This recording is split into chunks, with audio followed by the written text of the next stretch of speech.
Então ontem, o que a gente estava fazendo era o seguinte, a gente começou a estudar a jornada dos nossos dois heróis. O nosso objetivo era estudar o experimento de Stern-Gerlach, certo? A gente falou que ele, no fim das contas, era uma história de várias coincidências juntas, ou sobre como uma cama quente, um charuto ruim e uma greve ferroviária expuseram uma grande conspiração do universo, ou uma revolução para a física, se vocês quiserem. A gente falou um pouquinho sobre todas as coisas que o experimento deles deram origem na física, como, por exemplo, o laser, a ressonância magnética, relógios atômicos, teorias físicas inteiras, que nem a eletrodinâmica quântica, ou até métodos para estudar proteínas, galáxias, fazer imagem do seu corpo ou do seu cérebro quando você vai no hospital, o fato de você ter um HD ou até você poder escanear fitas de DNA e descobrir quais são suas bases genéticas. Depois, a gente falou um pouquinho do Otto Stern. Ele vai ser o nosso primeiro herói dessa grande viagem sobre a história da ciência. Então a gente viu que ele foi aluno do Einstein, por isso ele estava muito interessado em física fundamental, física dos fótons, natureza dos átomos, etc. E ele se interessou bastante nessa pesquisa por feixes moleculares. Ele acabou se tornando um especialista em produzir feixes moleculares de prata, extremamente sensíveis. Ele é famoso por um experimento, inclusive, em que ele mede o livre caminho médio de átomos de prata no ar. Então ele criou um feixe muito preciso de átomos de prata, mirou ele no vento e viu basicamente até onde o feixe conseguia viajar, dependendo da energia dele. Esse tipo de aplicação é o que a gente usa hoje em dia, por exemplo, para tratar câncer e fazer várias coisas com radioterapia usando partículas pesadas. Tudo bem que aqui ele fez com um feixe de prata, mas o experimento dele deu origem a uma cadeia de pesquisa que levou ao fato da gente conseguir fazer isso com prótons hoje em dia, por exemplo. Ele tinha uma frase muito legal enquanto ele estudava com Einstein, que é o seguinte: se esse nonsense dessa teoria do Bohr, no fim das contas, se provar sendo verdade, a gente vai quitar da física. A gente vai simplesmente desistir. Porque, como a gente viu ontem, a teoria do Bohr modifica muito a física clássica e acaba fazendo pouco sentido quando você pensa com a cabeça de quem pensava naquela época. A gente viu um pouquinho sobre como funcionam os feixes moleculares, depois a gente tratou do nosso segundo herói da história, que é o Walter Gerlach. Bom, ele foi aquele cara que concluiu o doutorado durante a Primeira Guerra Mundial, enquanto às vezes a gente não consegue nem concluir a graduação no tempo certo. Ele se interessou por um experimento de fluorescência e por isso ele começou a mexer com feixes moleculares. E ele era especialista em analisar esses feixes sobre campos magnéticos. Então ele conseguia fazer várias configurações de campos magnéticos diferentes. Ele era especialista em construir ímãs para as aplicações que eles queriam e basicamente ele foi o cara responsável por toda a parte magnética do experimento que a gente vai ver mais na frente. Bom, a gente viu que eles tinham um amigo em comum, que era o Max Born, um grande físico responsável por toda a teoria quântica com a interpretação que a gente conhece hoje em dia. A gente viu que o Stern era professor assistente do Max Born e que o Gerlach era só um colaborador dele do Instituto de Física Experimental. Recorrentemente, o Stern, o Born e o Gerlach se juntavam para discutir a teoria mais famosa e mais revolucionária da época, que era justamente a velha física quântica do Bohr. Daí a gente separou um parênteses da aula para falar sobre a velha física quântica de Bohr. É óbvio que vocês vão vê-la com mais detalhe no curso do Clovis, que é basicamente quase todo sobre isso, mas a ideia é que a gente viu que o átomo clássico não dura muito tempo. Esse é o ponto da conta que eu mostrei para vocês. Daí a gente sabe que átomos existem. O Bohr foi um primeiro físico a propor uma solução justamente para essa instabilidade clássica do átomo, que é basicamente o fato do átomo não ter um infinito de energias possíveis. Ele só pode ter um certo número de órbitas e, portanto, um certo número de energias. Isso daqui é uma representação esquemática do modelo do Bohr, e aí a gente mostrou ontem, fazendo conta, por que você deveria chegar numa condição de quantização sobre o momento angular. A gente viu que o momento angular para o Bohr necessariamente precisava ser um número natural vezes h cortado. Tudo bem? A gente fez algumas contas sobre isso ontem e é exatamente nesse ponto da aula que a gente parou. Agora a ideia é que a gente avance um pouquinho para o seguinte: se, na teoria do Bohr, só existem alguns valores permitidos para o momento angular de uma partícula, e o momento angular é um vetor, isso significa que o plano de órbita dos átomos só pode apontar em direções específicas, que são justamente as direções permitidas pelo vetor momento angular dele, certo? Na época, as pessoas chamaram isso de space quantization, ou quantização do espaço, ou quantização espacial. Note que aqui a gente pode acabar confundindo com um nome que é muito utilizado hoje em dia na gravitação quântica, que é quantização do espaço-tempo, que seria justamente o que faria a gente unificar a gravidade com a física quântica. Esse space quantization não é nesse sentido. A quantização espacial da qual eles estão falando é simplesmente o número natural de orientações que um vetor poderia ter nesse mundo do Bohr. Tudo bem? O nome é um pouco infeliz e um pouco impreciso, mas a gente tem que lembrar que as pessoas naquela época estavam descobrindo tudo sobre a natureza, era tudo novo, mecânica quântica era um bebê, então é natural que os nomes não correspondam à realidade física das coisas. Aqui a quantização do espaço que eles estão falando é só uma quantização das direções, na verdade, não uma quantização da posição. Isso acendeu uma fagulha na curiosidade do nosso querido Stern, certo? Numa dessas conversas sobre a incrível e revolucionária teoria do Bohr, o Stern notou que a quantização espacial era uma previsão da teoria do Bohr que nunca tinha sido observada. Ninguém em laboratório tinha observado que o momento angular só poderia apontar em direções específicas. Isso era um pouco perturbador. O que ele pensou foi o seguinte: bom, um feixe de átomos produzidos termicamente tem uma distribuição de momentos angulares aleatória. Mas será que se eu for lá no laboratório e medir ela, essa distribuição vai ser contínua, que nem a física clássica deveria dizer, ou ela vai ser discreta, que nem a mecânica do Bohr previa? Essa foi exatamente a ideia que motivou o Stern a pensar no experimento que a gente vai tratar daqui a pouco. Então a pergunta do Stern foi o seguinte: será que se eu produzir um feixe de átomos aleatório, a distribuição aleatória dos momentos angulares vai ser uma distribuição contínua, que nem a mecânica clássica prevê, ou uma distribuição discreta, que nem a quântica do Bohr prevê, certo? E por discreta, lembrem-se, pensa sempre nessa imagem, nas direções que o momento angular poderia tomar. O Stern, como experimentalista, queria saber o seguinte: será que a gente consegue projetar um experimento capaz de medir o momento angular desses átomos? É uma pergunta simples, a resposta também é simples, mas tem uma conclusão fundamental sobre o universo por trás disso.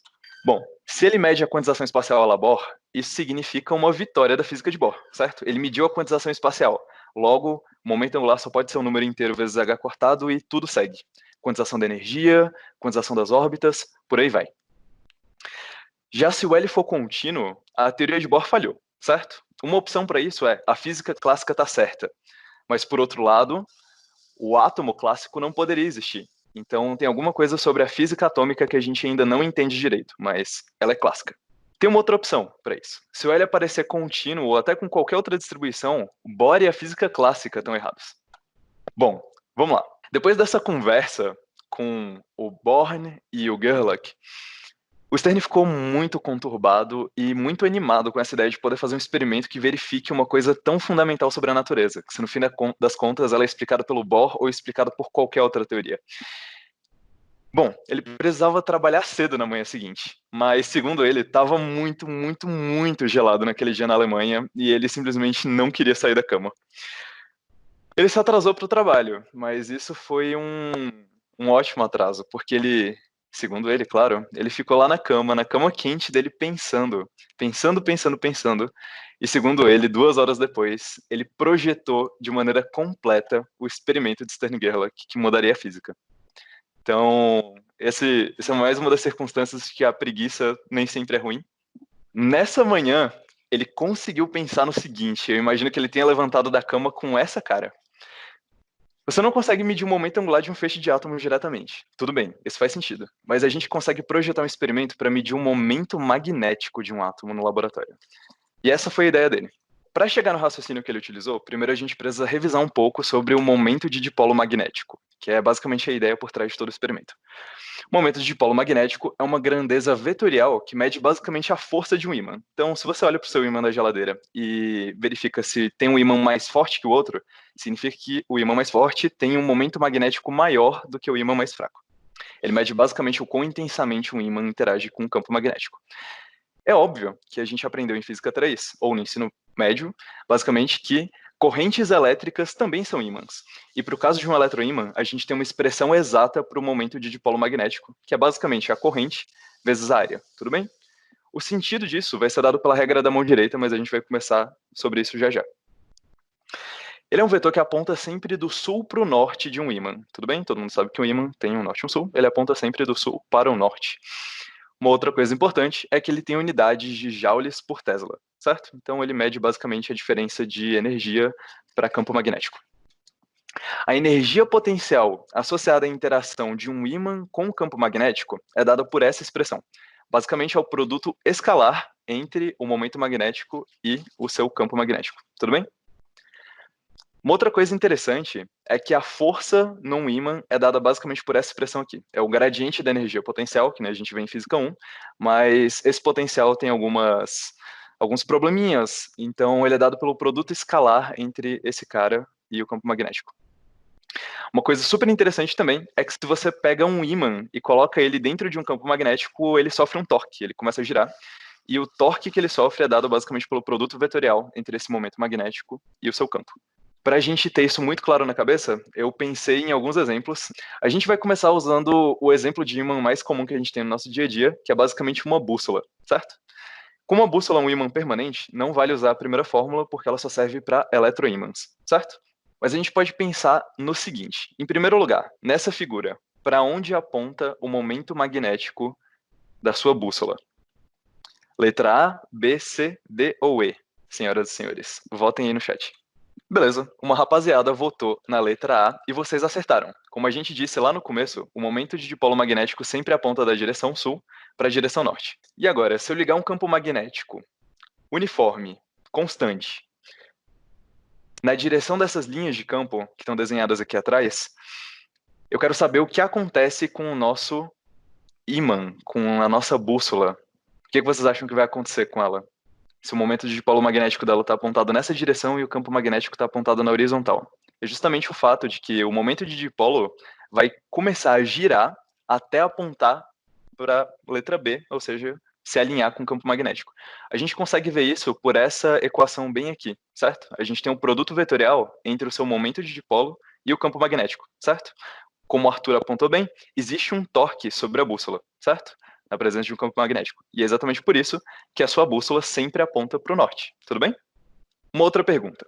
Se o seu campo magnético é uniforme, em que direção deveria estar a força que o ímã vai sentir? Note que eu estou falando da força, não do torque. E força aqui está no sentido de causar deslocamento espacial da sua bússola, do seu ímã. Então, para ajudar vocês nessa questão, vamos pensar no seguinte: quando vocês estão com uma bússola na mão, vocês já devem ter pegado uma bússola na mão, eu imagino, certo? Você sente que a bússola na sua mão está querendo se mexer? Ela está querendo ir para longe de você? Ou você sente que a bússola simplesmente gira até que ela se alinhe com seu campo magnético? Isso se deve ao fato de que o campo magnético da Terra localmente é uniforme, certo?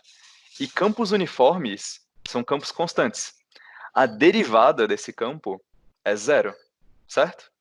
Logo, a força é zero. É o vetor zero. Ou seja, nenhuma das opções que estão aqui estão corretas. Para força, justamente porque o módulo dela é zero. Tudo bem? Isso é uma coisa importante da gente lembrar aqui. Campos magnéticos só produzem forças em ímãs quando eles são não uniformes. Se o campo magnético for uniforme, ele só consegue causar torque no seu ímã, mas não força. Então, quando vocês lembrarem por que ímãs não deveriam sentir forças em campos uniformes, vocês não precisam pensar nessa equação, nem em derivada de constante igual a zero. Vocês podem só lembrar que a bússola não sai se mexendo quando você segura ela. Tudo bem? Ela simplesmente gira, só aparece torque. Lembrando que também existem eletroímãs na natureza, certo? É isso que essa próxima figura tenta mostrar para vocês. Como eu disse, o momento magnético de uma espira, ou seja, de um loop de corrente, é dada pela seguinte fórmula. É a corrente vezes o vetor área. E o vetor área é dado pela regra da mão direita. Todo mundo que está em casa agora, por favor, levantem a sua mão direita. Eu sei que eu não consigo ver vocês, mas se fosse uma aula presencial, eu estaria vendo várias mãozinhas direitas levantadas. Se vocês fizerem um joinha, que nem esse bravo guerreiro está fazendo aqui na foto pra gente, a ideia é que o momento magnético aponta na direção do seu polegar se a corrente estiver no sentido dos seus dedos, certo? Regra da mão direita todo mundo viu no ensino médio, tudo bem? Então a ideia é basicamente que você vai tentar reproduzir ali o movimento da corrente com seus dedinhos da mão e vai deixar o polegar apontando para a direção certa. Assim que você fizer isso, parabéns, você descobriu a direção do seu vetor momento magnético. Bom, ainda para estudar a física do movimento das coisas sobre campos magnéticos, vamos lá. Aqui nessa imagem pode não parecer, mas eu tenho uma espira, certo? Você está olhando ela de lado, por isso que ela parece ser uma linha para você. O ponto com um xizinho significa que é o lugar onde a espira está entrando para dentro do quadro, e o ponto com uma bolinha, que nem no ensino médio, representa o ponto em que a espira está saindo do quadro. Tudo bem? Você está olhando ela ali de ladinho, inclinada. A ideia é a seguinte: a primeira pergunta é: para onde aponta o vetor momento magnético da nossa espira? A Isabel perguntou: o que ser uma espira? Uma espira é simplesmente, pensa que você pegou um fio de cobre, certo? E que você conseguiu colar as duas pontas dele. Quando você passa corrente elétrica por esse loop de cobre, a gente diz que você tem uma espira. Tudo bem? só um círculozinho por onde a carga consegue passar. Então, a ideia é que o nosso vetor momento magnético aponte nessa direção aqui. Tudo bem? Como a gente descobre isso, a gente simplesmente faz a regrinha da mão direita e o nosso polegar vai estar apontando nessa direção. Tudo bem? Agora, eu vou ligar esse campo magnético bem aqui. Tudo bem? Eu estou ligando um campo magnético uniforme apontado para cima. Tudo bem? O que vai acontecer com a minha espira? Ela vai se alinhar com o campo magnético. Tudo bem? Que nem no caso da nossa bússola. O que significa que ela vai começar a girar até que alfa seja zero. Tudo bem? Então a ideia é que quando eu ligue um campo magnético uniforme, a nossa espira comece a girar até que esse ângulo alfa seja zero, tudo bem? Até que a espira inteira fique sobre o eixo X e o momento magnético aponte na mesma direção do campo magnético. Agora vamos supor o seguinte, eu vou ligar o campo magnético, só que agora ele não é mais um campo magnético uniforme. Ele é um campo magnético que cresce para cima. Então, à medida que você sobe no eixo Y, ele vai ficando cada vez maior. A pergunta é, para onde a sua espira vai se movimentar? Então, duas coisas vão acontecer. Sua espira vai estar girando e também vai estar se movimentando como um todo, certo? Ela vai estar girando de maneira a se alinhar com o campo magnético, e nesse momento a trajetória dela vai ser basicamente contrária à direção do crescimento do campo magnético. Então ela vai começar girando, ela vai apontar para cima, e nesse momento, como a derivada do B é positiva e o μ é constante, ela vai começar a descer, certo? Porque a força é menos esse produto escalar. Tudo bem? Então, se o campo magnético cresce para cima, a sua espira começa a descer. Isabel Luiza disse, entendi nada. Então, vamos pensar no exemplo aqui, Isabel. Eu vou abrir o quadro aqui só para você. Vamos supor que o meu campo magnético seja dado pelo seguinte, ó. Vamos aproveitar que já escrevi um B aqui. E, por acaso, ele seja dado pelo seguinte, ó. Ele é uma constante. Essa constante eu vou chamar de beta. Tudo bem? Vezes Z na direção Z. Tudo bem? Esse daqui é meu campo magnético, vou apagar esse A em cima para não confundir ninguém. Vamos supor que a nossa espira naquele desenho esteja completamente horizontal. Então aqui a gente tem o eixo X e aqui a gente tem o eixo que eu chamei de Z, tudo bem? Isso pode ser Y também, a ideia é só que seja um nome. Eu vou dizer que a direção da nossa corrente está para cá, certo? E que aqui ela entra no quadro e que aqui ela sai do quadro, tudo bem? A primeira pergunta é, se aqui passa uma corrente I, quem é o nosso vetor momento magnético? A gente viu pela nossa fórmula que ele é I vezes A, tudo bem? Em que A é a área da espira, certo? Então, se olhando de cima a sua espira for redondinha, desse jeito, e tiver um raio R, isso daqui é igual a, então, π R ao quadrado, tudo bem? A direção vai ser dada pela regra da mão direita, que é justamente a de Z chapéu, certo? Então, esse cara aqui é o nosso vetor momento magnético, tudo bem? Então, eu vou desenhar ele aqui, ele está apontando para cima. A Rebeca disse, onde tem espira aí? Então, Rebeca, é tipo um desenho em 3D, tudo bem? Eu não conseguiria fazer ele aqui no quadro. Mas a ideia é que você está vendo um fio porque você está olhando a espira de lado. Pensa que você está pegando um aro, certo? Um fiozinho de cobre assim, e que você encaixa a sua vista exatamente com a lateral dele. Que nem o Pedro falou, a espira está no plano XY, certo? Então, basicamente, a ideia é que você está vendo a lateral da espira aqui e que ela entra no quadro bem aqui e que ela sai do quadro bem aqui. Então, tudo bem. Todo mundo concorda agora que o nosso momento magnético aponta para cima, certo? Beleza. Agora vamos para o seguinte, ó. O nosso campo magnético, ele é basicamente uma constante vezes Z na direção Z, tudo bem? Então agora a gente pode usar a nossa equação para descobrir ali qual que é a nossa força que a espira vai sentir. A equação é a seguinte.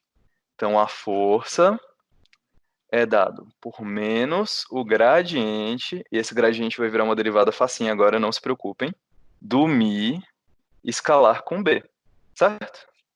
Só que o μ é é um vetor que aponta na direção Z, e o B também é um vetor que aponta na direção Z. Então isso daqui, na verdade, é só menos o gradiente de μz BZ. Então vamos substituir aqui tudo que a gente já encontrou. É menos o gradiente de I vezes π vezes o raio da nossa espira ao quadrado, tudo isso é constante, certo? Vezes beta Z. Tudo bem? E esse carinha aqui é o campo magnético. Esse daqui é o momento magnético da espira.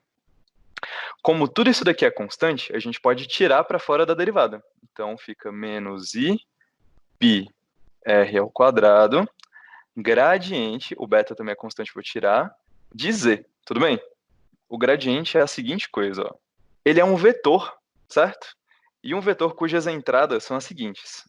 Primeiro, é a derivada de z com relação a x, depois a derivada de z com relação a y, depois a derivada de z com relação a z.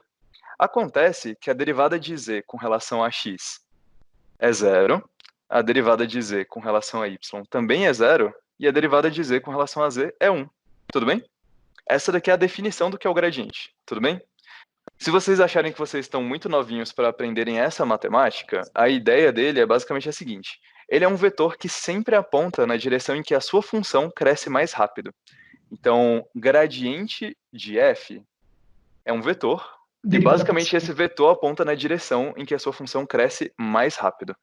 Tudo bem, senhores? Então, o gradiente de f é um vetor. Isso, todas essas derivadas são parciais, mas para evitar usar nomes mais confusos, no fim das contas é só uma derivada. Então é a derivada com relação a x na direção x, assim como está escrito aqui, mas é a derivada com relação a y na direção y e a mesma coisa para o z. Então vamos voltar para esse ponto da conta bem aqui. Eu vou deixar uma caixinha em volta para a gente lembrar que é só um grande parênteses, quando a gente parou para falar sobre gradiente, tudo bem? Aqui a gente tem a derivada, ou gradiente, do z, certo? Como a gente viu aqui embaixo, a gente pode até reescrever isso daqui de alguma maneira, que é o seguinte, ó. É o x chapéu derivada com relação a x de z, mais y chapéu derivada com relação a y de z, mais e chapéu derivada com relação a z de z. Daí a derivada parcial é só uma notação diferente para quando a gente tem derivadas em 3 dimensões. Ela diz o seguinte: se você tem a derivada parcial de uma função de 3 variáveis, significa que você vai considerar todas as outras como sendo constantes. E aí você vai poder tirá-las para fora da sua derivada. E a sua única variável vai ser aquela que está sendo diferenciada. Tudo bem? Então, no caso, z com relação a x é a derivada de uma constante. Por isso daqui dá zero. A mesma coisa para a derivada do z com relação ao y. Por isso daqui dá zero. E no fim, a gente tem a derivada de z com relação a z. Isso daqui é igual a 1, certo? No fim das contas, isso daqui vai dar para a gente o seguinte. Menos i pi r ao quadrado beta z chapéu, certo? Que é a única coisa que sobrou de tudo isso. Então, nesse exemplo bem simples, o que a gente estava calculando aqui no fim das contas era a força, certo? E a gente descobriu que a força é igual a menos i pi r ao quadrado beta na direção z. Tudo bem? Agora vamos dar uma olhada para o nosso desenho da espira, certo? A única coisa que a gente precisa lembrar aqui é que a nossa força aponta na direção menos z, tudo bem? Então, olhando para o nosso belíssimo problema aqui, a gente tinha a espira, em que basicamente a corrente se movimentava no plano XY, a gente viu que o momento magnético dela apontava para cima, e a gente acabou de descobrir que, no caso, a força que ela vai sentir é para baixo, certo? Pelos cálculos que a gente fez, dá uma força que é na direção menos z, então a nossa espira começaria a andar para baixo, tudo bem? Então, dessa forma, vamos voltar para os nossos slides. Aqui a gente estava falando justamente de um exemplo muito parecido com esse, só que um pouquinho mais complicado, em que a espira não estava necessariamente na mesma direção do X. Era uma espira que estava apontando numa direção um pouco aleatória. E a gente viu que o efeito do campo magnético nela ia ser duas coisas. O primeiro deles é que a sua espira ia começar a girar, e o outro deles é que a sua espira ia começar a se mexer. No nosso exemplo, a gente viu que a espira começaria a rodar no sentido horário e que ela começaria a descer para baixo. Descer para baixo é ótimo. Mas enfim, ela sentiria uma força na direção menos y. Bom, tem uma outra maneira de construir uma espira, que é o seguinte. Uma espira é basicamente ali um condutor pelos quais passam vários elétrons, certo? Formando a corrente elétrica que a gente calculou. Mas se eu tivesse uma espira que tem um elétron só, tipo o elétron na órbita de um átomo, será que um átomo pode ser bem modelado por uma espira desse jeito? Qual seria o momento magnético de um átomo? É isso que a gente quer saber no fim das contas. E é essa continha que vai se mostrar relevante para o que a gente vai calcular daqui a pouco. Então vamos lá, vamos para o nosso quadro e vamos calcular, por acaso, qual que vai ser o momento magnético do meu átomo em órbita. A gente sabe que o momento magnético é igual a I vezes a área. Se eu tiver aqui o meu elétronzinho, então eu vou desenhar ele. Elétronzinho feliz, numa órbita circular, certo? Uma órbita circular de raio R. Eu preciso ser capaz de escrever essa fórmula para ele.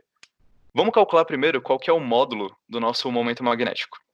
O módulo do nosso momento magnético é I, em que a gente vai precisar descobrir quem é essa corrente para o caso de um elétron só, vezes a área.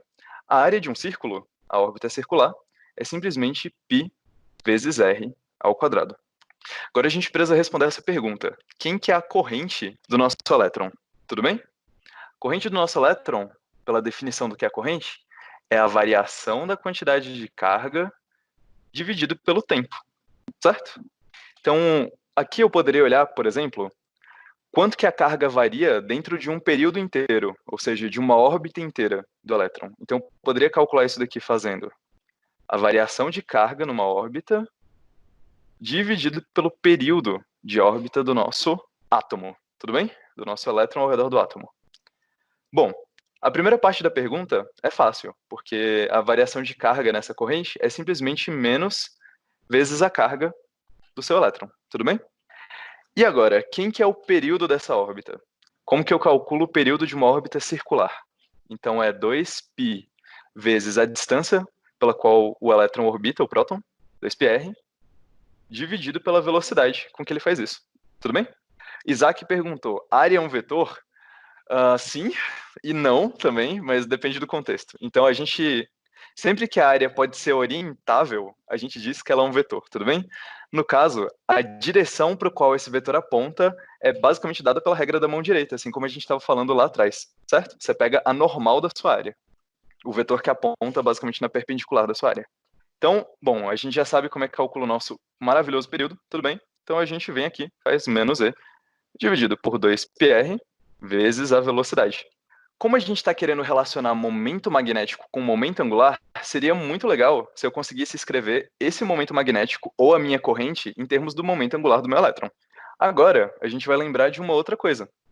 O momento angular é dado pela massa vezes a velocidade vezes o raio.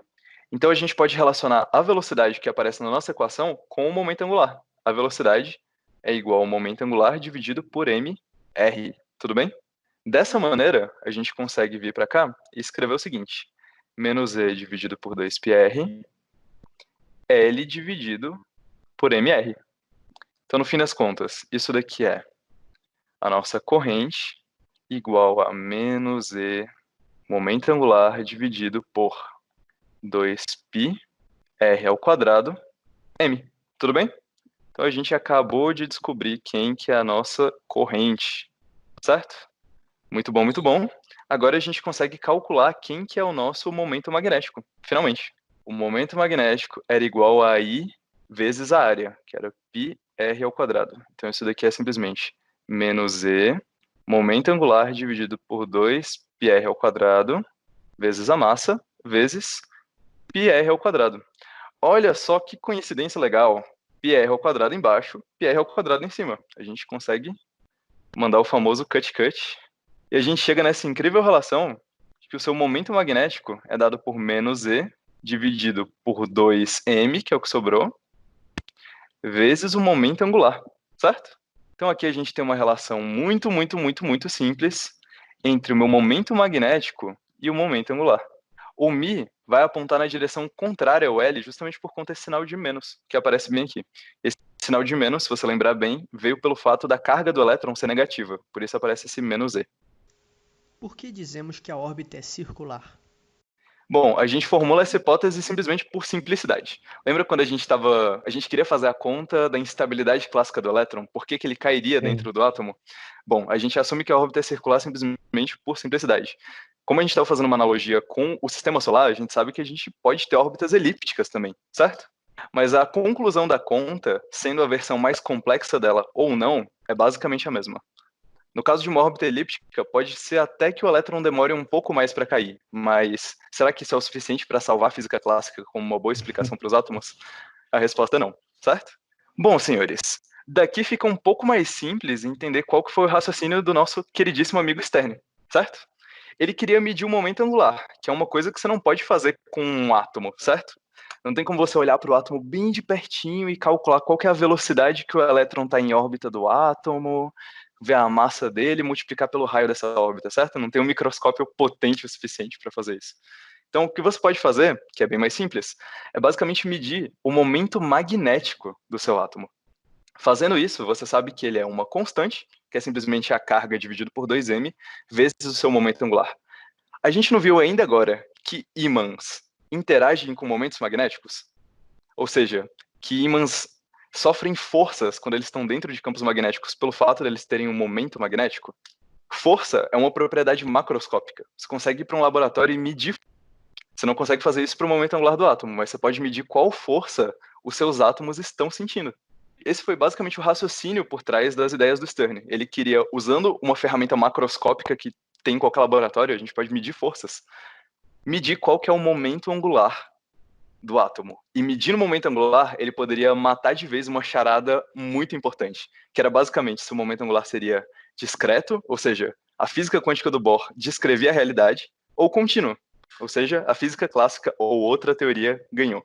Então, voltando para os slides, a gente acabou de mostrar que, basicamente, o seu momento magnético é proporcional ao seu momento angular. A gente tem uma relação direta entre os dois. Tudo bem? O que ele pensou foi o seguinte, por isso ele tá com essa carinha tão safada. Elétrons orbitando os núcleos têm momento magnético orbital, certo? Logo, os átomos eles são pequenas espiras, pequenos ímãs, como a gente acabou de dizer. Ou seja, eles sofrem força e são defletidos quando eles passam por um campo magnético. O campo magnético é capaz de alterar a trajetória deles.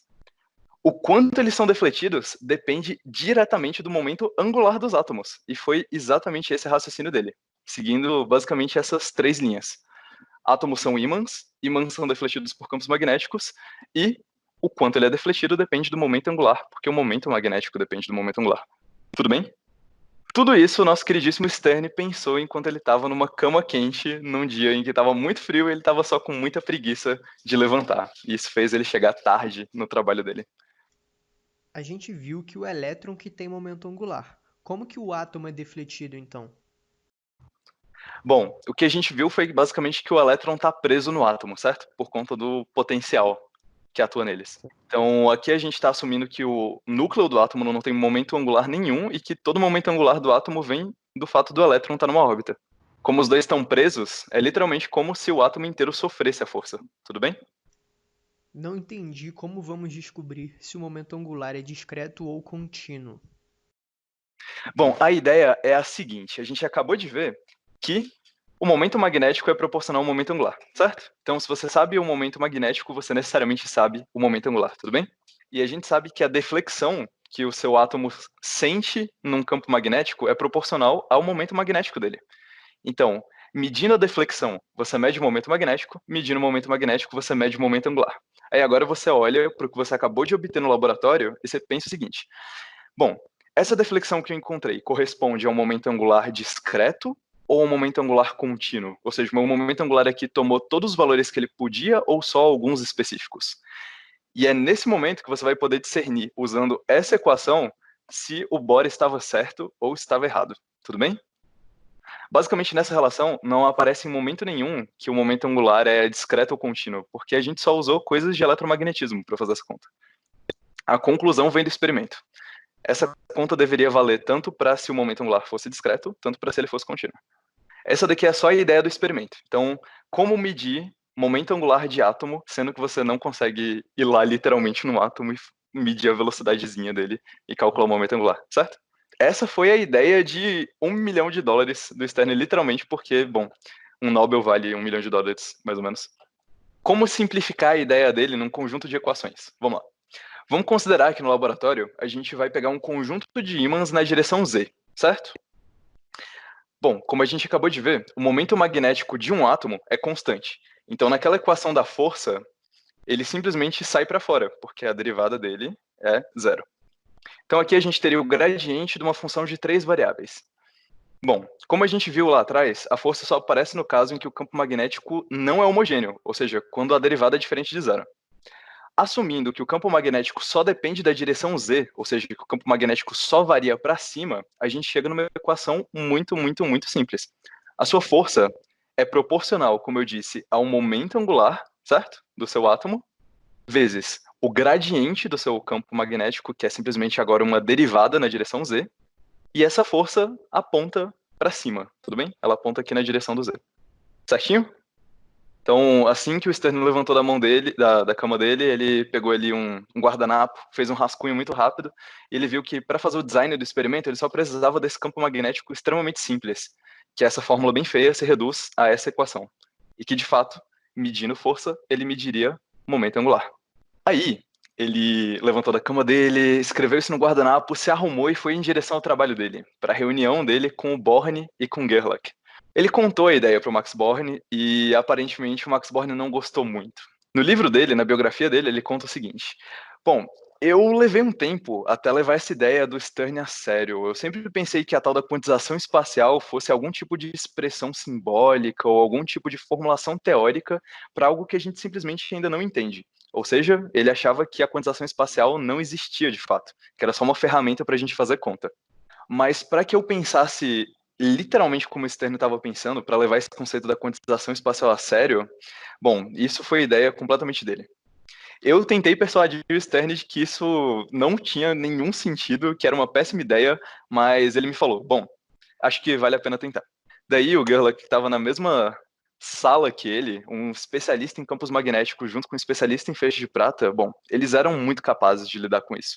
E o Gerlach logo pensou que aquela não era uma ideia tão ruim assim, que talvez fosse factível, de verdade. Daí os dois se juntaram, e foi nesse momento que Super Amigos Fusão, eles decidiram fazer o experimento, o tal experimento de Stern-Gerlach, em que os dois se juntariam, cada um especialista na sua área, para tentar descobrir se de fato os feixes atômicos eram defletidos pelo campo magnético, ou seja, se os átomos tinham momento angular, e se esse momento angular era discreto ou contínuo. Foi nesse momento que o Gerlach falou que nenhum experimento é burro o suficiente ou idiota o suficiente que não deveria ser tentado, que foi basicamente a nossa frase de início dessa aula. Nessa foto, a gente tem o Walter Gerlach, que é esse cara bem aqui. A gente tem o nosso queridíssimo Otto Stern. E aqui no meio a gente tem a Liz Meitner, que é uma física fantástica. Ela não estava envolvida nesse experimento diretamente, mas ela estudou várias coisas interessantes sobre radiação. Curiosamente, essa é uma das poucas fotos em que os dois estão juntos. Então, por isso ela está aqui. Eles pensaram muito. Eles projetaram 1 milhão de protótipos. E depois de um ano, tentando, e sem obter poucos resultados, eles chegaram nessa versão final do que seria o experimento deles. Como o Stern era um especialista em feixes de prata, é óbvio que eles usariam um feixe atômico de prata. Eles projetaram o seguinte aparato: um forno, literalmente um forno, com uma chapa de prata lá dentro, produziria um feixe molecular de átomos de prata que apontaria para tudo quanto é direção.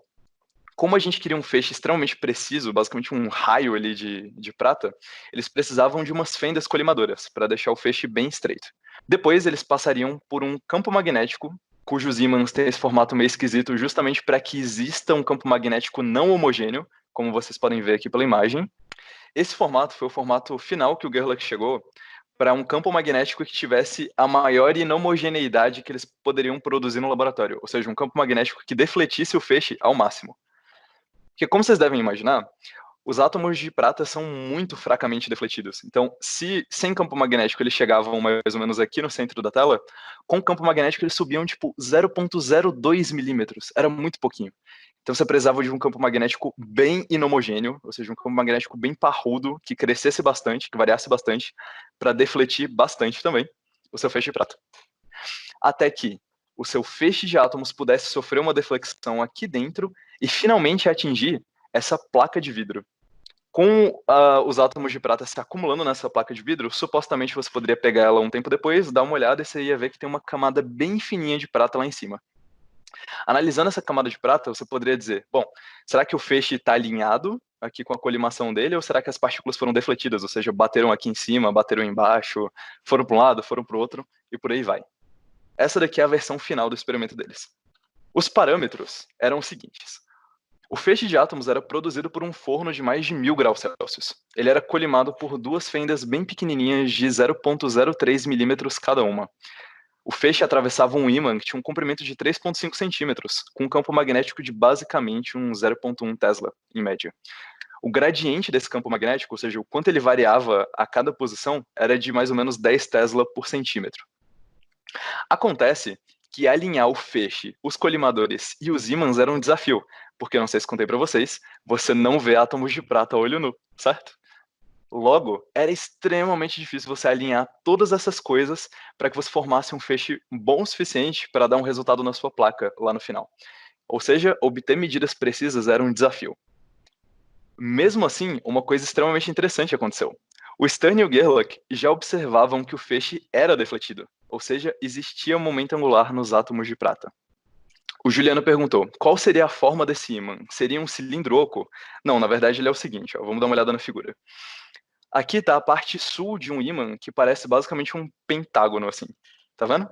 E na parte de baixo você tem um ímã cuja direção norte tem essa cubazinha, assim.